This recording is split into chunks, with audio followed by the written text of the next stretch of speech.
શ્રી શિવ મહાપુરાણનો મહાત્મય। हे हे सत महा प्राज्ञ सर्व सिद्धांत प्रभो आख्यायी में कथा सारम पुराणाम विशेष। श्री सौनक उवाच। हे महाज्ञानी शुद्ध तमे मने पुराणोनी कथाओनो सार कहो। सकल गुणोनो भेदो वडे जेमनो रूप स्पष्ट थतुं नथी, जे पोताना महिमा वडे जगतनी अंदर तथा बहार प्रकाशमय जणाय छे, जे मननी बहार वाणी रूपे तथा अंतर मनोवृत्ति रूपे रहेला छे, ते अनंत आनंद थी शबर श्री शिव ने शरणे हूँ जाऊं छूं। महर्षि व्यास जी ना शिष्य शुद्ध पुराण कथाओं कहेवामां पारंगत छे, तेथी मुनिवर्यो तेमनी पासेथी पुराण कथाओ सांभळे छे। शुद्ध बोल्या के हे मुनि श्रेष्ठ, सिद्धांतोथी सबर भक्तिनी वृद्धि करनारू अने काળ रूपी सर्पनो नाश करनारू दिव्य रसायण रूप स्वरूप उत्तम एवं श्री शिव पुराण छे। आ उत्तम शिव पुराण भगवान शिवजीए पोते कहेલું છે। આ કળિયુગમાં જન્મેલા મનુષ્યોના મનને નિર્મળ કરવા માટે આ શિવ પુરાણથી ઉત્તમ અન્ય કોઈ સાધન નથી। આ પુરાણોનું પઠન અને શ્રવણ કરીને મનુષ્ય શિવ પદને પામે છે। શિવ પુરાણનું એક ચિત્તે કરેલું શ્રવણ મનોવાંછિત ફળ આપનારું છે અને તે રાજસૂય યજ્ઞ તથા 100 અગ્નિષ્ટોમનું યજ્ઞનું ફળ પ્રાપ્ત કરાવે છે।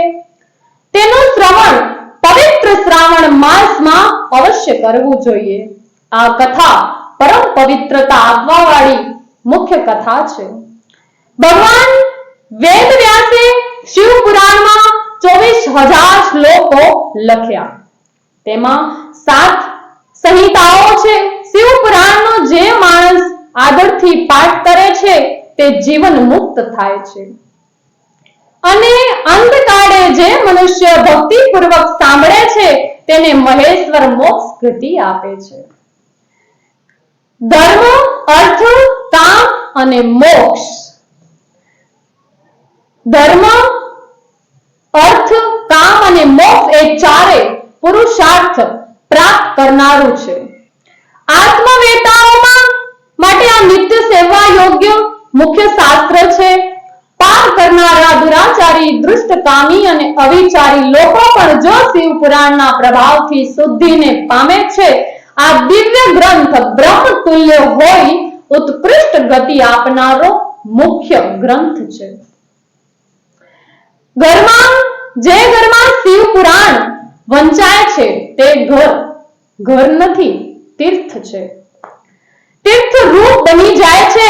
જેઓ આ ગ્રંથનું પૂજન કરે છે તેઓ શિવ પદને પામે છે। આ પુરાણ શિવજીનું સર્વસ્વ છે। તેથી સુખની આકાંક્ષા રાખનાર મનુષ્ય આદરપૂર્વક તેને સેવવું જોઈએ।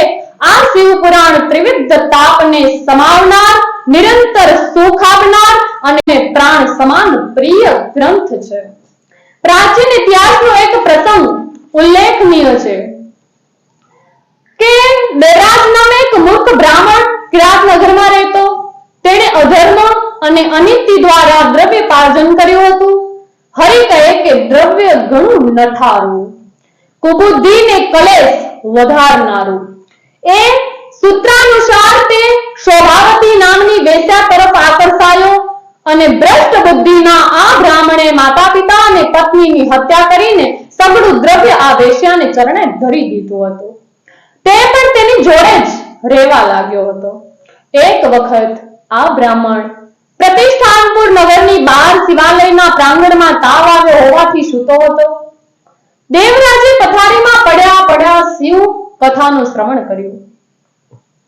ભૂલે ચૂકે પણ જો આપણે કદાચ શિવની કથા આપણા કાનમાં પડે તો પણ ગમે એટલા પાપ કરેલા હોય આપણે શિવ પદને પામી શકીએ છીએ।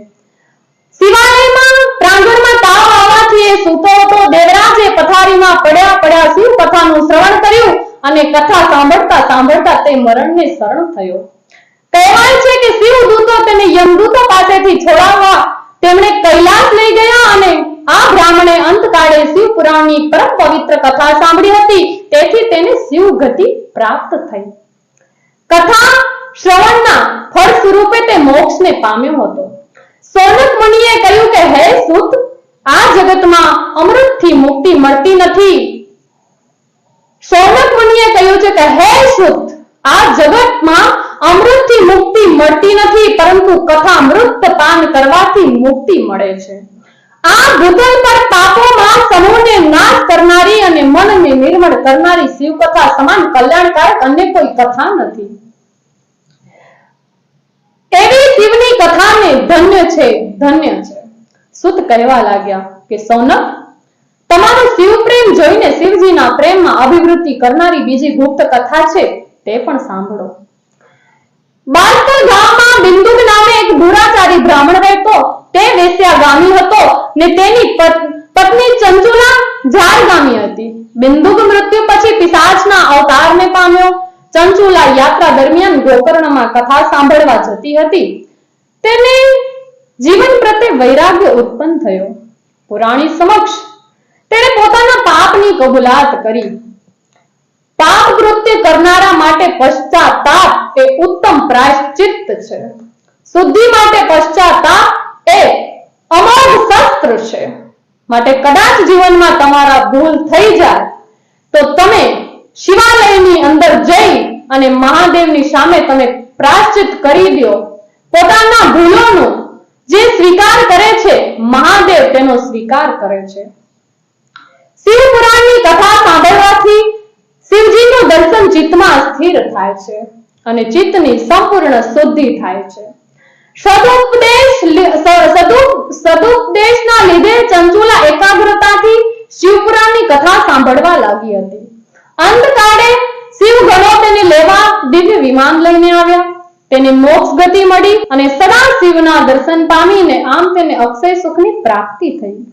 સતી પાર્વતીના સાનિધ્યમાં ચંચુલા રહી અને તેની પ્રાર્થનાથી પ્રસન્ન થઈ પાર્વતીએ તેને વરદાન માંગવા કહ્યું અને ચંચુલાએ કહ્યું કે હે મહેશ્વરી, મારા પતિની શી ગતિ થઈ છે તે કહો ને. આપ એવું કંઈક કરો કે જેથી હું મારા પતિને પામી શકું. અને પિશાચ ગતિ પામેલા પતિનો ઉદ્ધાર કરવા તેણે પ્રાર્થના કરી. પાર્વતીએ ગંધર્વરાજ તુંબુરને વિંધ્ય પર્વત પર મોકલ્યો છે. તેની સમક્ષ શિવ પુરાણની દિવ્ય કથા કરવા અનુરોધ કર્યો.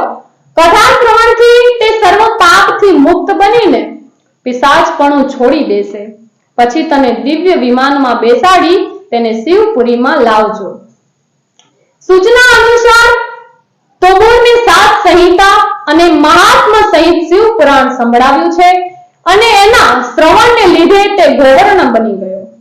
શિવના પરમધામને આવીને તે શિવનો ગણ બની ગયો. ચંચુલા દેવી પાર્વતીની વહાલ સોઈ સખી બની.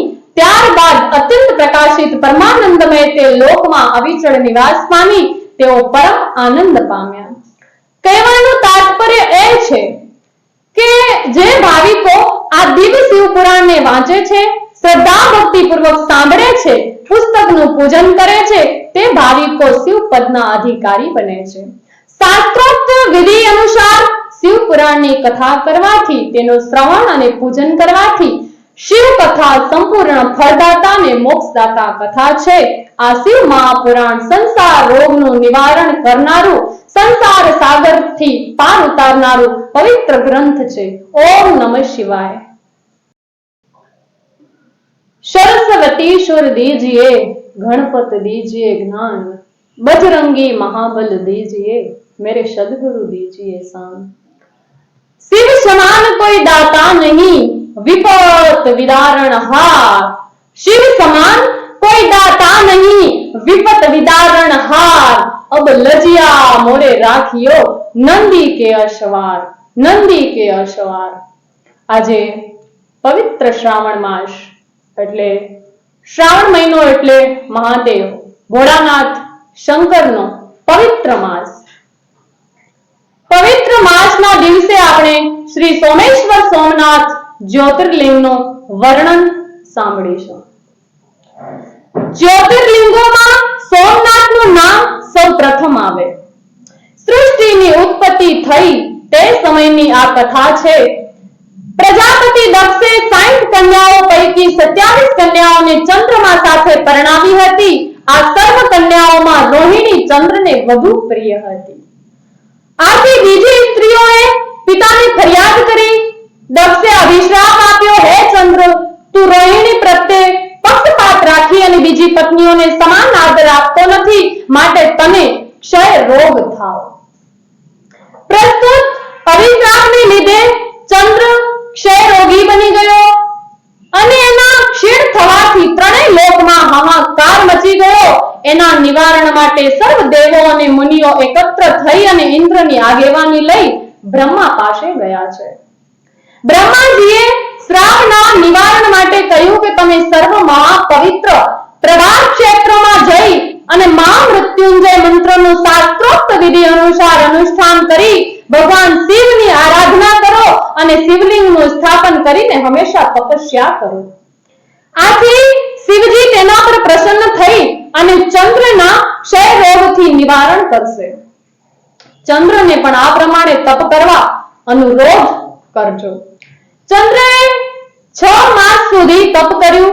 તેથી શિવે પ્રસન્ન થઈને કહ્યું કે મહિનાના એક પક્ષમાં હંમેશા તારી કળા ક્ષીણ થશે અને બીજા પક્ષમાં પુનઃ તે હંમેશા અભિવૃદ્ધિને પામતી રહેશે. આ રીતે ચંદ્રના તપથી પ્રસન્ન થઈ અને શિવે તેનો ક્ષય મર્યાદિત કરી દીધો. દેવો અને ચંદ્રની પ્રાર્થના અનુસાર શિવજી જ્યોતિર્લિંગ સ્વરૂપે આ પવિત્ર ક્ષેત્રમાં રહ્યા. ચંદ્ર અને રોહિણીએ જે શિવલિંગની અનુષ્ઠાન પ્રતિષ્ઠા કરી આરાધના કરી તે જ્યોતિર્લિંગ બની ગયું. ત્યારથી ભગવાન શિવ સોમેશ્વર કહેવાયા અને સોમનાથ તરીકે પ્રસિદ્ધ પામ્યા. આ રીતે સોમેશ્વર લિંગનો પ્રાદુર્ભાવ થયો અને જે મનુષ્ય શ્રી સોમનાથની ઉત્પત્તિની આ કથા સાંભળશે અથવા બીજાને સંભળાવશે તે સર્વ અભિષ્ટ ફળને પ્રાપ્ત કરી સર્વ દુઃખોથી મુક્ત થશે. ભગવાન શંકર ઉપરયુક્ત દ્વાદશ જ્યોતિર્લિંગોમાં આ શ્રી સોમેશ્વર સોમનાથ જ્યોતિર્લિંગનું મુખ્ય ગણાય. તેનું પૂજન શ્રદ્ધાપૂર્વક કરવાથી આપણે આત્યંતિક કલ્યાણકારી આ કથા અને આ પુરાણ શાસ્ત્ર છે. હર હર મહાદેવ.